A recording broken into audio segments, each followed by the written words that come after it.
சொல்லி சொல்லுவதற்கு ஏதாவது இருக்குதா? புத்திஜீவிகளே கொஞ்சம் யோசிக்க பார்ப்போம். இந்த நாட்டில் எங்களுக்கு என்ன குறை இருக்குது? அப்படி ஏதாவது ஒன்று நாங்க கண்டிருக்கிறோமா?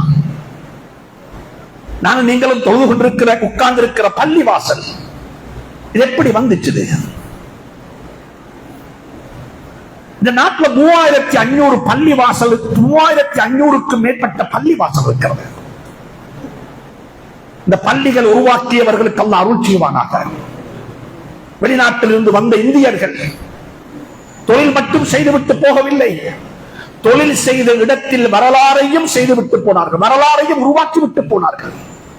அதிராம்பட்டினத்திலிருந்து வந்தார்கள், கீழக்கரையிலிருந்து வந்தார்கள். வந்தவர்கள் வந்து உழைத்துக் கொண்டு மட்டும் போகவில்லை, ஏதோ செய்ய வேண்டியதை அழகாக செய்துவிட்டு போனார்கள். அவர்கள் விரும்பினது தெரியுமா? பள்ளி வாயில்களை கட்டி பள்ளி வாயில்கள்ல நிதி சேகரிக்க கூடாது, சந்தா வசூலிக்க கூடாது, ஹஜ்ரத்துடைய இமாமுடைய சம்பளத்துக்கு இமாமுடைய பொறுப்பளவுக்கு மக்கள்கிட்ட கைவிட்ட கூடாது, அதற்கென்று சொல்லி பள்ளிகளுக்கு கடைகளை வக்ஃப் செய்தார்கள். இதுதான் முஸ்லிம்களுடைய வரலாறு, இதுதான் எங்களுடைய முன்னோருடைய வரலாறு. 2500க்கும் மேற்பட்ட மக்பராக்கள் இருக்கிறது இந்த நாட்டில். ஒரு முஸ்லிம் மௌத்தாகிவிட்டால் அடக்கம் செய்வதை பற்றி யோசிக்க வேண்டிய தேவையே கிடையாது. மக்பராக்கள் 4 பக்கத்தில் இருக்கிறது. முஸ்லிம்களுக்கு உருவாக்கப்பட்ட மக்பராக்கள், முஸ்லிம்களுக்கு என்று சொல்லி பிரத்யேகமாக உருவாக்கப்பட்ட 900க்கும் மேற்பட்ட பாடசாலைகளுக்கு முஸ்லிம் பாடசாலைகள், முஸ்லிம் பாடசாலைகள். குழந்தைகள் அந்த பாடசாலைகளுக்குள்ள போய் இஸ்லாமிய கலாச்சாரத்தை பாதுகாத்துக் கொண்ட நிலையில், இஸ்லாமிய பண்பாடுகள் விரும்பியங்களை பாதுகாத்துக் கொண்ட நிலையில் கல்வி கற்பதற்குரிய மேற்கத்திய கல்வி இஸ்லாமிய சூழல் என்ற மகுடத்தின் பேரில் பாடசாலைகள் உருவாக்கப்பட்டிருக்கிறது. அரபு மதரசாக்கள், 300க்கும் மேற்பட்ட மதரசாக்கள், 100க்கும் மேற்பட்ட லேடிஸ் அரபிக் காலேஜுகள், 65க்கும் மேற்பட்ட காசி நீதிமன்றங்கள். கொஞ்சம் சொல்லுங்க பார்ப்போம், இதுக்கு மேல எங்களுக்கு என்ன இல்லைன்னு சொல்லி. உலகத்தில் ஒரே ஒரு நாடு, உலகத்தில் ஒரே ஒரு நாடு சங்கையான ரமலானுக்காக வேண்டி என்று சொல்லி பாடசாலைகளுக்கு விடுமுறை. உலகத்தில் எங்கேயும் கிடையாது, எந்த முஸ்லிம் நாட்டிலையும் கிடையாது. ரமலானுக்கு என்று சொல்லி பாடசாலைகளுக்கு விடுமுறை. அது இந்த திருநாட்டில் மட்டும் இருக்கிறது. முஸ்லிம்களுடைய personal marriage and divorce act முஸ்லிம்களுக்கு இருக்கிறது. முஸ்லிம்களுடைய சொத்துக்கள் மாப்ப மௌத்தாகிவிட்டா கோர்ட்டில் போய்த்து நீங்க சண்டை பிடிக்க தேவையில்லை. குர்ஆன்ல சொல்லப்பட்டிருக்கிற முறப்பிரகாரம் யூஸீகுமுல்லாஹு ஃபி அவுலாதிக்கும் லிஸ்ஸக்கரி மிஸ்லு ஹவ்வில் உன்ஸயைன் என்று சொல்லக்கூடிய சட்டத்தின் பிரகாரம் உங்களுடைய சொத்துக்களை பிரித்துக் கொள்வதற்குரிய அதிகாரத்தை இந்த நாட்டு முஸ்லிம்களுக்கு தந்திருக்கிறது. அதுக்கு மேல முஸ்லிம்களுடைய பொது சொத்து, பள்ளி வாயில்கள், மக்பராக்கள், ட்ரஸ்டுகளை பாதுகாப்பதற்கென்று ஒரு வக்ஃப் போர்டு இருக்கிறது, வக்ஃப் சட்டம் இருக்கிறது, பாராளுமன்றத்தில் அங்கீகரிக்கப்பட்ட ஒரு ஆக்ட் ஒன்று இருக்கிறது. இப்படியாக இந்த நாட்டில் எங்களுக்கு எதுவுமே இல்லாம இல்லை, எல்லாம் இருக்குது. ஆனா இன்றைக்கு என்ன தெரியுமா பஞ்சம் முஸ்லிம்களுக்கு? நாங்க எல்லாரும் துஆ செய்வோம் எங்களுக்கு முன்னுள்ளவர்களுக்காக வேண்டி. நாங்க வாழ்வதற்கு தேவையான அனைத்தையும் செய்துவிட்டு போயிருக்கிறார்கள்.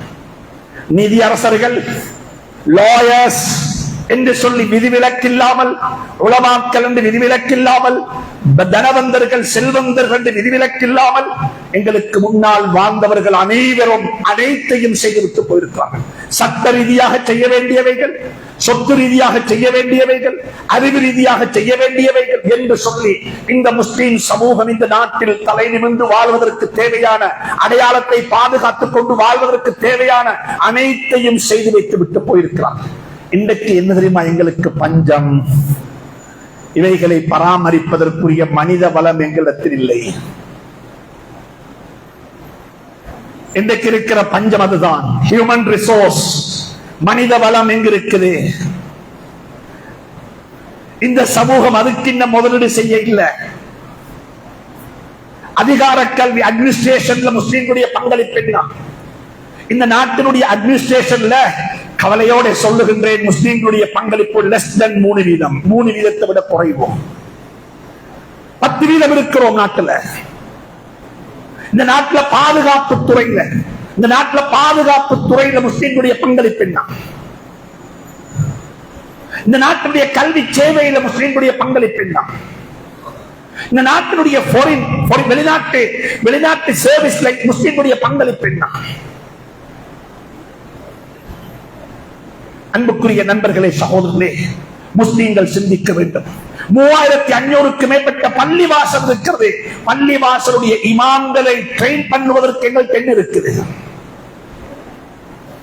எங்களுக்கு பக்கத்தில் கூடிய மதகுருமார்கள், கிறிஸ்தவ மதகுருமார்களுடைய அவர்களை வலுப்படுத்துவதற்கு, அவர்களுடைய மனிதவள அபிவிருத்திக்காக வேண்டி அந்த சமூகம் என்னெல்லாம் செய்து வைத்திருக்கிறது.